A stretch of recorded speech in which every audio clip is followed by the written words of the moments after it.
Good morning मेरे प्यारे बच्चों। कैसे हैं आप सभी?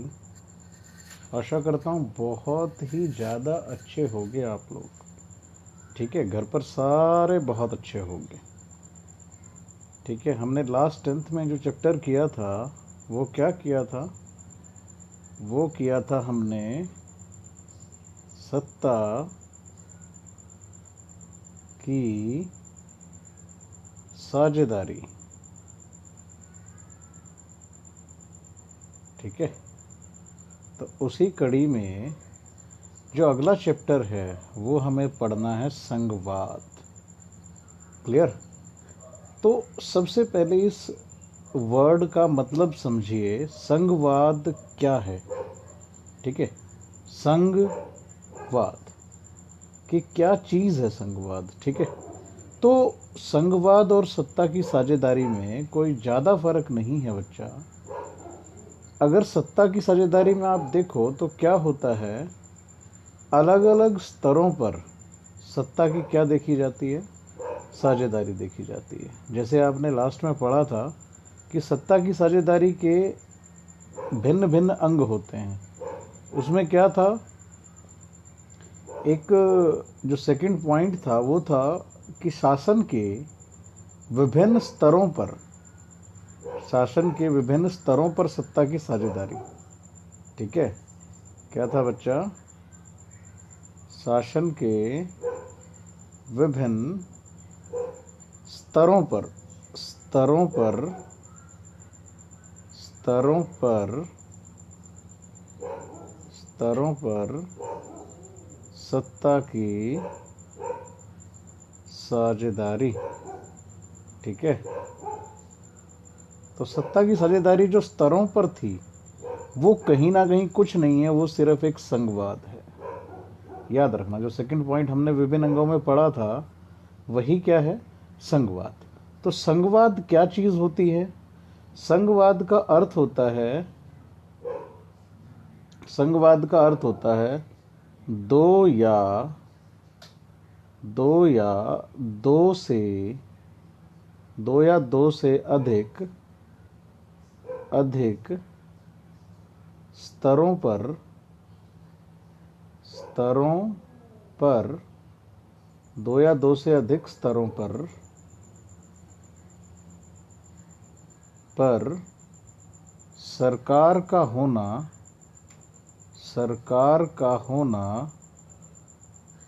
सरकार का होना ही क्या कहलाता है, संघवाद कहलाता है। याद रखना, बड़ी इंपॉर्टेंट बात मैं आपको बता रहा हूं कि संघवाद क्या होता है। दो या दो से अधिक स्तरों पर सरकारों का होना ही क्या कहलाता है, संघवाद कहलाता है। तो बहुत इंपॉर्टेंट है, लोकतांत्रिक व्यवस्था में संघवाद का होना बहुत जरूरी है। सत्ता की साझेदारी अगर उसकी आत्मा है तो उसी तरीके से संघवाद तो बहुत बड़ी कड़ी है लोकतंत्र की। ठीक है, तो उम्मीद करता हूँ आपको ये चीज़ समझ में आ गई होगी। ठीक, तो हम चैप्टर को, हम कुछ मेन पॉइंट्स जो हैं वो चैप्टर के देखते हैं चल के। ठीक है, तो परिचय तो मैंने आपको दे दिया, संघवाद क्या है वो मैं बता चुका।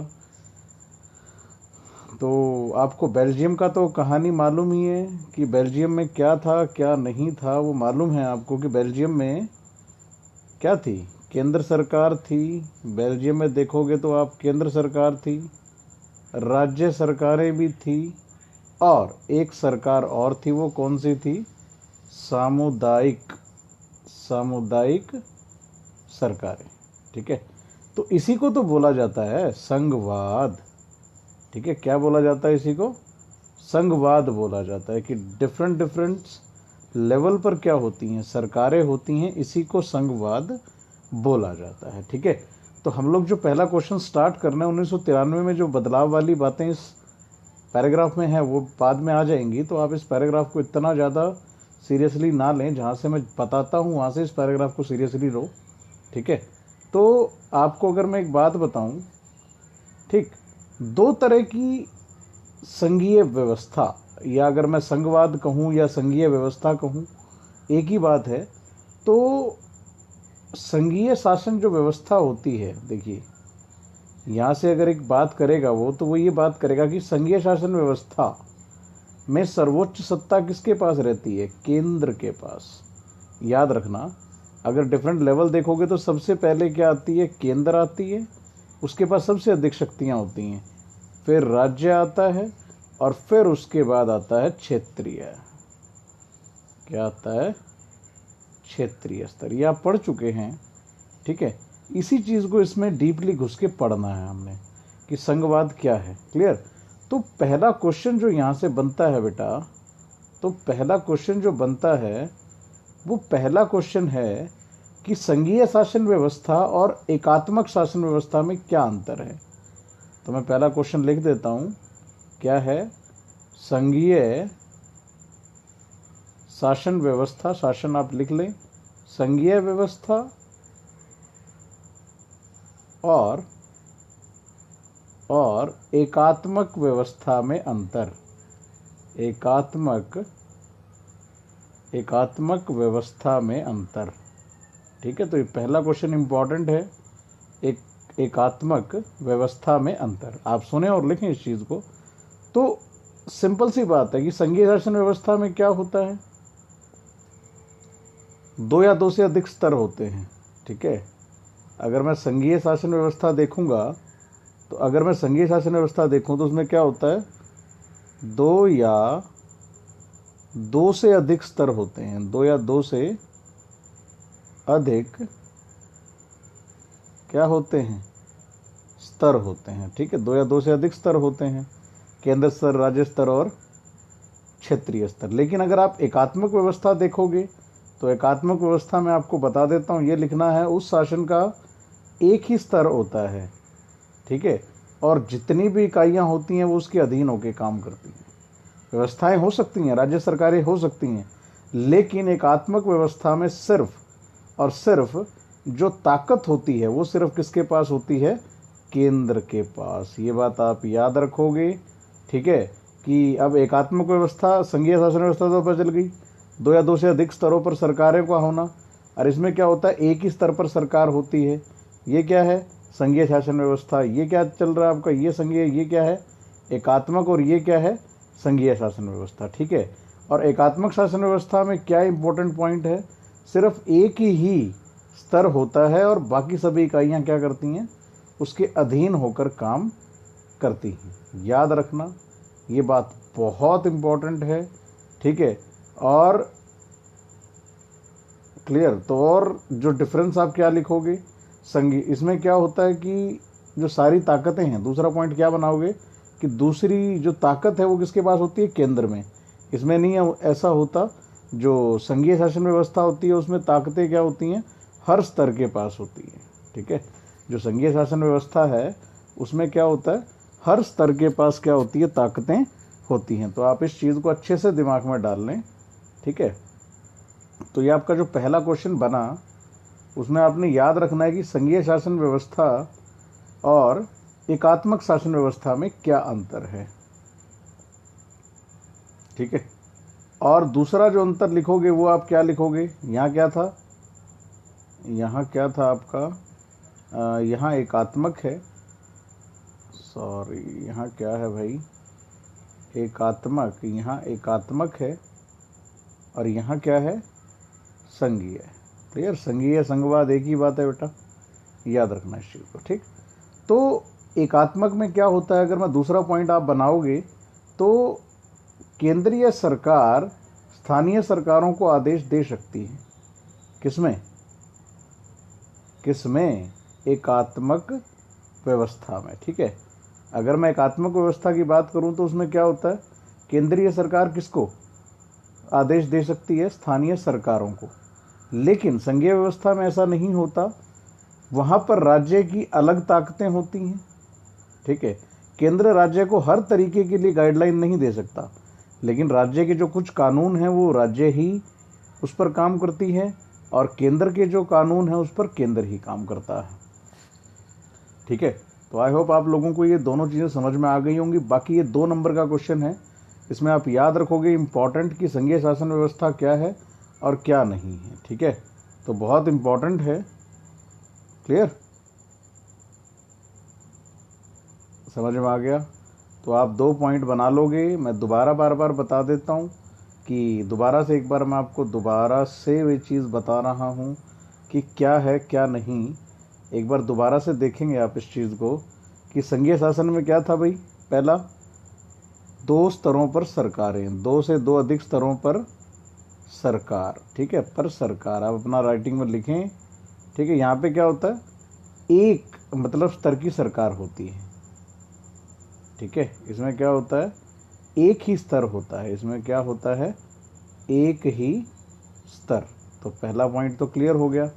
दूसरा पॉइंट क्या होता है भाई कि केंद्रीय सरकार, इसमें क्या होगा कि जो केंद्रीय सरकार है वो स्थानीय सरकारों को क्या करती है, आदेश दे सकती है। किसमें, एकात्मक में।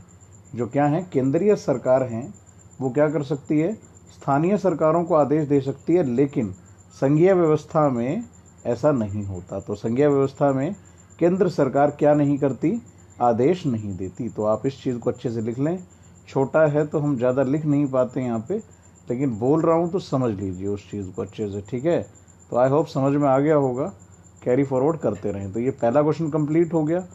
अब आप आगे करोगे इसमें, मैं 3 पॉइंट आपको करवा देता हूँ आज, 3 ही पॉइंट करना, ज़्यादा नहीं, ठीक है। कि अब संघवाद क्या होता है, 2 या 2 से अधिक स्तरों पर सरकारें, क्या कहलाता है, संघवाद या संघीय व्यवस्था, ठीक है। संघवाद बोल दो या संघीय व्यवस्था कह दो। लेकिन अब उसके बाद आपको ये जानना है कि संघीय व्यवस्था की विशेषताएं क्या हैं। तो अब आपको ये क्वेश्चन 6 नंबर का क्वेश्चन है बेटा कि संघीय व्यवस्था की विशेषताएं क्या होती हैं। सबसे पहली विशेषता क्या है बेटा, स्तर। सबसे पहली विशेषता आप लिखोगे स्तर, पहला पॉइंट बनाओगे स्तर, ठीक है। तो स्तर में क्या होता है, यहाँ सरकारें 2 या 2 से अधिक स्तरों वाली होती हैं। तो पहला पॉइंट क्लियर हो गया आपको। संघीय व्यवस्था का सबसे बड़ा जो क्या है, बेनिफिट है, संघीय व्यवस्था का जो सबसे बड़ा विशेषता है या बेनिफिट है वो क्या है कि उसमें क्या होता है, 2 या 2 से अधिक स्तरों पर सरकारें होती हैं। तो पहला पॉइंट क्लियर हो गया। तो ये याद रखना, उसमें लिख देना स्तर, केंद्र सरकार, केंद्र स्तर, राज्य स्तर और स्थानीय स्तर, ठीक है। तो पहला पॉइंट क्लियर कि पहली विशेषता क्या है। अगर मैं दूसरी विशेषता की बात करूं तो दूसरी विशेषता में क्या करोगे आप लोग, दूसरी जो पॉइंट लिखोगे वो लिखोगे अधिकार क्षेत्र। दूसरा क्या लिखोगे बच्चा, अधिकार क्षेत्र, ठीक है। अधिकार क्षेत्र में क्या होता है, देखो मैं इस पॉइंट को आपको समझाने की कोशिश करता हूं कि अधिकार क्षेत्र कैसे होता है। देखो अधिकार क्षेत्र अगर हम देखें तो इसको कैसे समझेंगे हम लोग, मैं अधिकार क्षेत्र को समझाता हूं आपको, फिर आप पॉइंट लिख लेना, ठीक है। अधिकार क्षेत्र देखो, जैसे ये हरियाणा का क्षेत्र मैंने बना दिया, ठीक है, ये हरियाणा है, मतलब हरियाणा को आपने एक डिवाइड कर दिया, उसका भौगोलिक क्षेत्र आपने डिसाइड कर दिया, उसका दायरा बना दिया, उसका अधिकार क्षेत्र हो गया। ये जो दायरा है उसे क्या बोलते हैं, अधिकार क्षेत्र। इससे बाहर निकल के ये बोले कि जो हरियाणा में कानून है, मान लो हरियाणा में एक सिंपल सा एग्जांपल ले लूँ, बूढ़ों को पेंशन कितनी मिलती है, 2500। क्या राजस्थान में मिलती है, राजस्थान में मिलती है, नहीं, वहाँ तो 1500 मिलती है। तो ये क्या है, अब ये राजस्थान या हरियाणा बोले भाई मैं 2500 देता हूँ तो राजस्थान भी 2500 दे, ऐसा पॉसिबल नहीं है। सभी राज्यों के अधिकार क्षेत्र क्या कर दिए जाते हैं, सीमित कर दिए जाते हैं। किसके अंदर, संघवाद के अंदर। वो अपनी ताकतों को आसानी से इस्तेमाल कर सकते हैं, लेकिन एक क्षेत्र में रहकर। मैं बार बार कह रहा हूँ, उनका आधिकारिक क्षेत्र क्या हो जाता है, बिल्कुल एक क्या कर दिया जाता है, स्पष्ट कर दिया जाता है, और उसके बाहर निकल के वो अपना कोई भी कानून लागू नहीं कर सकते। तो अब ये बात आपको आई होप बड़ी आसानी से क्लियर हो गई होगी कि अधिकार क्षेत्र में क्या आपने लिखना है, ठीक है। तो अधिकार क्षेत्र का अगर हम पॉइंट देखें तो क्या है, कैसे लिखोगे,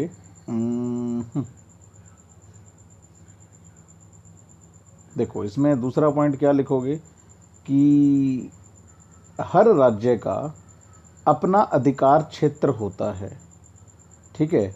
वह अपना कानून बना सकता है, कर वसूलने और प्रशासन का उसका अपना अधिकार क्षेत्र हो जाता है।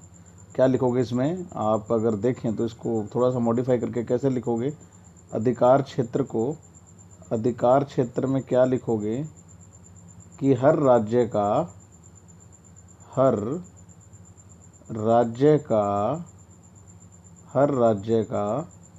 अपना अधिकार क्षेत्र होता है। हर राज्य का अपना अधिकार क्षेत्र होता है। हर राज्य का अपना अधिकार क्षेत्र होता है।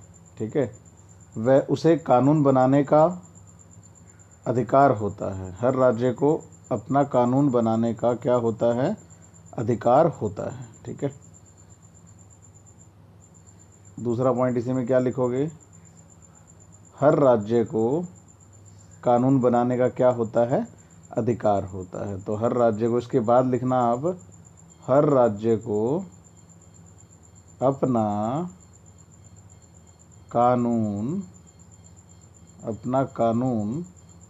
बनाने का अधिकार होता है। तो लिख लेना इसको, पर लिख नहीं पा रहा। ठीक है, तो इस पॉइंट को आप अच्छे से समझ लो कि अधिकार क्षेत्र क्या होता है। ठीक है, और अगर आप इसको मॉडिफाई अगर इस तरीके से पढ़ो तो मैं पढ़ा भी देता हूँ कि क्या चीज़ लिखी हुई है। देखो क्या होता है, अलग अलग स्तरों की सरकारें एक ही नागरिक समूह पर शासन करती हैं। ये पॉइंट तो बड़ा आसान है। नागरिक समूह समझते हो, नागरिक तो एक ही जैसे होते हैं सभी भैया। ठीक है, वो तो अलग अलग होते नहीं कि उनकी शक्लें अलग होती हों। शक्लें अलग होती हैं लेकिन इंसान तो वही है। लेकिन कानून बनाने, कर वसूलने और प्रशासन का उनका अपना अपना अधिकार क्षेत्र होता है। मतलब एक राज्य का या अलग अलग स्तरों की सरकारें, एक राज्य का मतलब समझते हो ना कि केंद्र स्तर पर अलग होती है, राज्य स्तर पर अलग होती है। तो ये बात समझ लो कि क्या बात यहाँ बताना चाह रहा है कि हर राज्य की क्षेत्रों का हर राज्यों की सरकारों का कानून बनाने, कर वसूलने और प्रशासन का अपना अधिकार क्षेत्र होता है। अगर वैसे नहीं लिखना तो अलग अलग अधिकार क्षेत्र होता है। उसके बाद लिख दो, हर सरकार या हर सरकार को कानून बनाने का, कर वसूलने का और प्रशासन का अधिकार क्षेत्र दे दिया जाता है। लेकिन ये बात याद रखना, वो अपने अधिकार क्षेत्र से बाहर कोई भी कार्य नहीं कर सकती। तो आई होप आप लोगों को इतना समझ में आ गया होगा कि 2 या 2 से अधिक स्तरों पर सरकारें, और अगला क्या है, अलग अलग स्तरों की सरकारें जो है एक ही नागरिक समूह पर काम करती हैं। अधिकार क्षेत्र, इस पॉइंट का आपने नाम लिखना है। और अधिकार क्षेत्र में क्या है कि हर सरकार के कानून बनाने के, कर वसूलने के और प्रशासन के क्या होता है? अधिकार क्षेत्र होता है। हर सरकार का अपना कानून बनाने का, कर वसूलने का और प्रशासन को चलाने का क्या होता है? अधिकार क्षेत्र होता है। तो इसको आप अच्छे से दोनों पॉइंट्स को कंप्लीट कर लीजिए। वीडियो ज़्यादा बड़ी ना हो जाए, बोर ना हो जाओ, तो इतना आप कंप्लीट कर लें। आई होप समझ में आ गया होगा। बहुत बहुत धन्यवाद आपका, आप मुझे सुन रहे थे। ठीक है, तो बहुत बहुत धन्यवाद बच्चा पार्टी। अपनी मेहनत पूरी कर लो। 2 क्वेश्चन कंप्लीट कर लेना। पहला क्या था भैया? संघीय व्यवस्था और एकात्मक व्यवस्था में अंतर, और दूसरा क्वेश्चन संघवाद की विशेषता। ठीक है, दोनों क्वेश्चन को कंप्लीट कर लो। ओके, आई होप समझ में आ गया होगा। बहुत बहुत धन्यवाद आप लोगों का।